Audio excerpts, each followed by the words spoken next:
It's April 22nd, 2025, and this is Sketchworks NewsBrake. The news stops here. I'm Brian Troxel, and let's see if I remember how to do this. It's been a while. Oh yeah, the words scroll up and I read them out loud. Sunday was the Christian holiday of Easter, and I hope you all enjoyed your Easter hams and inflationary high-priced eggs. On Easter, President Trump did the Christian thing and took to Truth Social, where he trolled the left, slammed the court system, and called Biden a moron. It's an Easter miracle. Rising egg prices did not stop the White House from holding its annual Easter egg roll. But the cost of using real eggs forced the White House to replace the Easter bunny with a much cheaper and scarier alternative. Deputy Chief of Staff Stephen Miller. The internet is all abuzz, as the internet gets, after former President Joe Biden was accused of photoshopping himself into a family Easter picture he posted. The real travesty of this picture is not the bad Photoshop job, but the resentment and anger on Willow the cat's face. Aw, poor kitty. Pope Francis died on Monday at the age of 88, one day after an Easter appearance at the Vatican and a one-on-one meeting with Vice President J.D. Vance. The Pope said he wanted to live long enough to tell Vance that he's a bad person who looks like a 40-something manager of a Hot Topic. The Pope's death means the cardinals of the Catholic Church will meet to pick a new pope. Due to the success of the movie Conclave, the cardinals plan to put Ray Fiennes in charge of the selection process.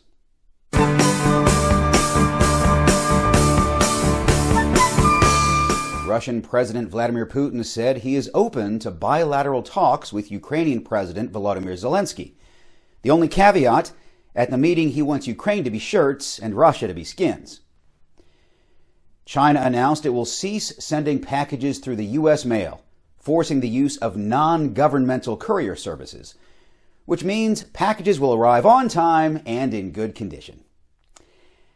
Our new live show, an impotent token effort in anticipation of certain doom, is on time and in good condition, but we only have 3 performances left: Thursday, Friday, and Sunday afternoon at Limelight Theater here in Atlanta. Use the promo code COMET, all lowercase, and get $7 off your ticket. That's a great deal. I might do that, and I don't even have to buy a ticket because I'm in the show. Please remember to like this video and subscribe to our channel if you're new here, or if you're old here and just haven't bothered to do it yet. We're posting 2 videos from our latest show this week, so hit that notification bell and keep an eye out for those. And as always, you can go to sketchworkscomedy.com to see all the things we're up to. I'm up to about here. Research released by the U.S. Centers for Disease Control and Prevention finds that emergency rooms in the U.S. treat a gunshot wound every half hour, which means, according to the clock on the wall,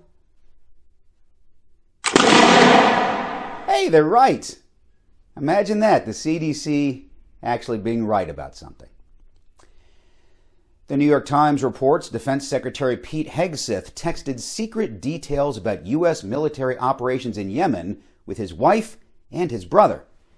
He also drove around Washington, D.C. in a white van and invited kids to come inside to see the Pentagon's latest drone strike plans. The annual BYOBW,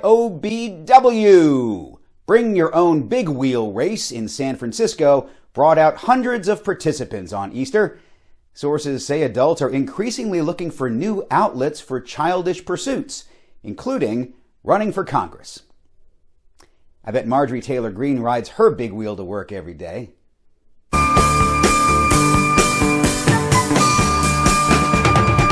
Haley Joel Osment, the acclaimed actor who shot to prominence with his breakout role at the age of 5, playing Forrest Gump Jr. in the film